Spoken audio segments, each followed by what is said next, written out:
Hey everyone, and welcome. Today we're diving into an absolutely essential Islamic practice, one where physical cleanliness and spiritual purity really come together. We're talking about the ritual bath, known as ghusl. So, what is it at its core?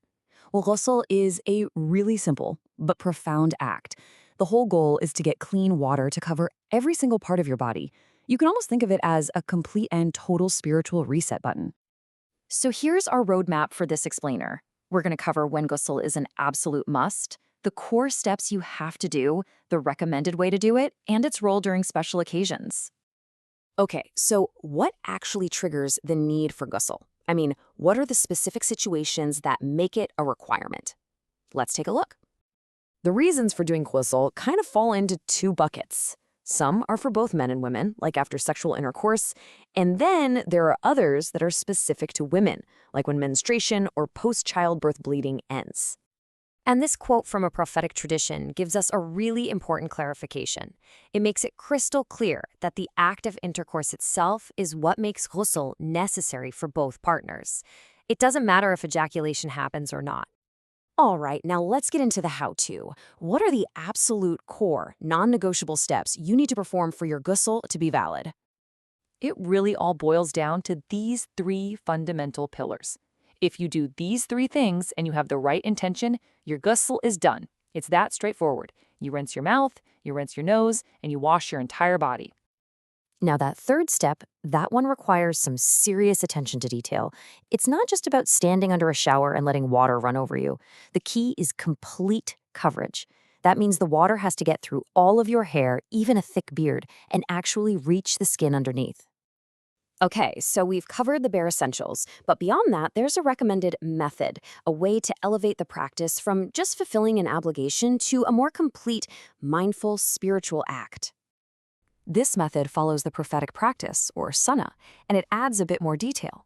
You'll notice it includes performing wudu, that's the partial washing you do before prayers, right in the middle of the ghusl itself. It also involves mindfully pouring water over your body 3 times, which adds this whole other layer to the process. And we have this amazing historical account that gives us a detailed first-person view. It paints such a clear picture, step by step, of how this more complete ghusl was done. It really turns a list of rules into something you can actually visualize. So we've talked about when ghusl is required, but what about the times when it's not strictly mandatory, but is highly recommended? This is especially true for events that involve the whole community. You can think of these as a kind of spiritual prep for big events. Doing ghusl before the main weekly prayer on Friday, for the huge Eid festivals, or right before starting the Hajj or Umrah pilgrimage, it's a way of physically and spiritually getting ready to enter into a special state of worship with everyone else. And this, right here, highlights such a beautiful part of the practice. It's not just about you and your own personal purity, it has this social aspect to it. The reason it's recommended for Friday prayers is really rooted in being considerate and respectful of others in a big crowd, making sure it's a pleasant and focused environment for everybody.